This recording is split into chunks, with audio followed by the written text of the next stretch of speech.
Hi, Lloyd here. I am an ICT CSS teacher of a senior high school teaching here in the Philippines. By the way, I'm creating a blog with the purpose of sharing my knowledge and expertise, and also I want to share some of my teaching materials that I used inside the classroom.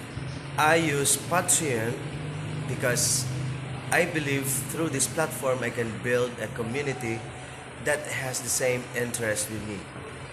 So if you want to join me building this community, and let's grow together as an equipped and skilled ICT mentors ready to teach our future leaders, our enthusiast learners. So I am more than willing to share my knowledge and expertise about ICT CSS or computer system servicing in situ. Well, thank you.